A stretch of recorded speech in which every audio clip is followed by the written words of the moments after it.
രാജേട്ട പ്രൊഡ്യൂസറിലേക്ക് എത്തിയത് എങ്ങനെയാണ് രാജേട്ട? പ്രൊഡ്യൂസറിലേക്ക് എത്തിയതെന്ന് വെച്ചാൽ ഒരു പ്രാവശ്യം ഇങ്ങനെ പ്രിയദർശൻ ഞാനും പ്രിയം നമുക്ക് ഒരു പടം എടുത്താൽ എൻ്റെ അടുത്ത് ആങ്കി മാങ്കി എന്നുള്ളൊരു ഇംഗ്ലീഷ് പടം അടിച്ചു മാറ്റി എൻ്റെ ഒരു സബ്ജക്റ്റ് ഉണ്ട്. നമുക്ക് ആൾക്ക് 25,000 രൂപ വെച്ചിടാന്ന് നമ്മളെല്ലാവരും ഇടുന്നു.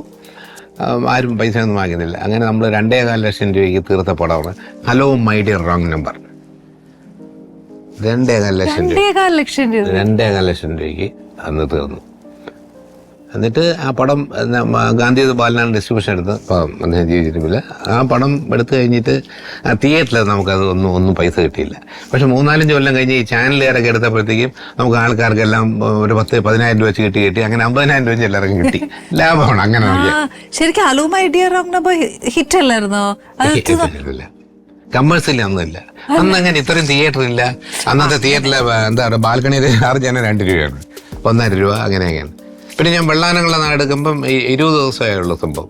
ആ പടത്തിന് അന്നായത് 18 ലക്ഷം രൂപ എന്താണ് ഫസ്റ്റ് ആയത്. 18 ലക്ഷം. അയ്യോ. അതുപോലെ അത് കഴിഞ്ഞിട്ട് പിന്നെ ഓട്ടോ എടുത്തപ്പോൾ 24 ലക്ഷമായി. ഡബിളായി. അങ്ങനെ ഇപ്പൊ ഒരു പടം എടുക്കണമെങ്കിൽ ഒരു ചെറിയ ആർട്ടിസ്റ്റിനെ വെച്ചൊരു പടം എടുക്കണമെങ്കിൽ ഒരു എന്താ പറയാ ഒരു 7 കോടി രൂപ 6 കോടി 7 കോടി രൂപ ഒരു ദിവസം ഷൂട്ടിംഗ് എക്സ്പെൻസിന്റെ മിനിമം ക്യാമറ അത് ഇത് ബാറ്റെല്ലാം 6 രൂപ വരും. 6 lakhs വരും. ഞാൻ പറയാം നമ്മൾ ഇതിനകത്ത് ഫൈറ്റ് ചെയ്ത് നിൽക്കാൻ. ഇപ്പൊ എന്ന് വെച്ചാൽ എല്ലാവരും അവരവർ തന്നെയൊക്കെ പടം പ്രൊഡ്യൂസ് ചെയ്യുന്നുള്ള സംഭവം. പിന്നെ ഒരു പടത്തിൽ ഒന്ന് ആ പടം എങ്ങാനും ഓടിയാൽ പിന്നെ ചോദിക്കുന്ന കാശുകളൊക്കെ കോടികളായിരിക്കും. എല്ലാവരും കോടി 1, 2, 3, 4, 5 ഒന്നുമല്ല, കണക്ക് ഞാൻ പറയുന്നില്ല.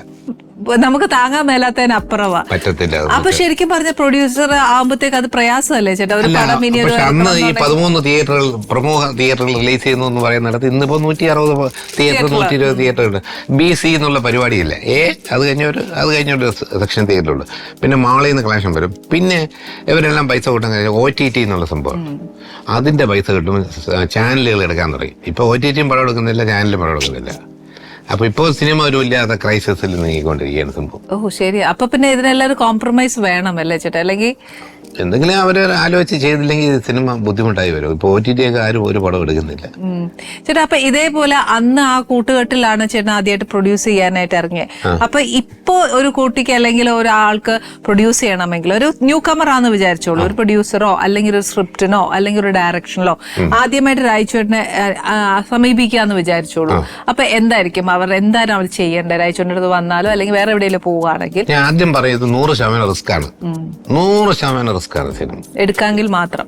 അത് ചിലപ്പോൾ നിങ്ങൾ മുടക്കുന്നത് 2 കോടി രൂപ ആയിരിക്കും, അല്ലെങ്കിൽ 5 കോടി രൂപ. 5 കോടി രൂപ പോയാൽ കെട്ടിത്തൂങ്ങി ചായ വേണ്ടി വരില്ല, പിടിച്ച് നിൽക്കാൻ പറ്റുന്നുള്ള കപ്പാസിറ്റി ഉണ്ടോ എന്ന് ചോദിക്കും. അങ്ങനെയാണെങ്കിൽ മാത്രം എടുക്കും. അല്ല ചുമ്മാ സിനിമ എന്ന് പറഞ്ഞു കഴിഞ്ഞാല് ക്രേസിന്റെ പുറത്ത് എടുക്കാൻ പാടില്ല. ക്രേസിന്റെ പുറത്ത് എടുക്കാൻ പറ്റില്ല. ഇപ്പൊ എനിക്ക് സിനിമ ഒരു പാഷനാണ്, വേറെ ഒന്നുമല്ല. ഈ അമേരിക്കയിൽ നിന്നൊക്കെ ഇരുന്ന് ആൾക്കാർ പൈസ അയച്ചു കൊടുക്കും. ഇവിടെ ഒരു പ്രൊഡക്ഷൻ മാനേജർക്ക് അയച്ചു കൊടുക്കും, അയാൾ കണ്ടപടി പടം എടുക്കും. ഞാൻ അങ്ങനെയല്ല. ഷൂട്ടിംഗ് ലൊക്കേഷൻ കഥ എല്ലാം തിരഞ്ഞെടുത്ത് എല്ലാം കഴിഞ്ഞാൽ ലൊക്കേഷൻ നോക്കാൻ പോകുന്നതുകൊണ്ട് ഫുൾ ഷൂട്ടിങ്ങിന്റെ നേരം വിളിക്കുന്നവരായിരിക്കും. പാക്കപ്പ് വരെ അവിടെ ലൊക്കേഷൻ കാണും, ഡബിങ് മുഴുവൻ അറ്റൻഡ് ചെയ്യും, റീ റെക്കോർഡിങ് അറ്റൻഡ് ചെയ്യും. ഇതിന്റെ അത് മീൻസ് പൈസ ലാഭിക്കാനല്ല, എനിക്ക് ഇതിൻ്റെ അടുത്തുള്ള ഒരു ഭ്രാന്താണ്, പാഷനാണ് എനിക്ക് ചെയ്യുന്നത്. ഒരു പ്രൊഡ്യൂസറായിട്ടൊന്നും എല്ലാം ചെയ്യുക, എൻ്റെ ഒരു കൺട്രോളിൽ കാര്യങ്ങൾ പോവുക, എല്ലാം ഭംഗിയായിട്ട് നീറ്റായിട്ട് ഡിസിപ്ലിനായിട്ട് ചെയ്യുക, അങ്ങനെയുള്ള സംഭവം.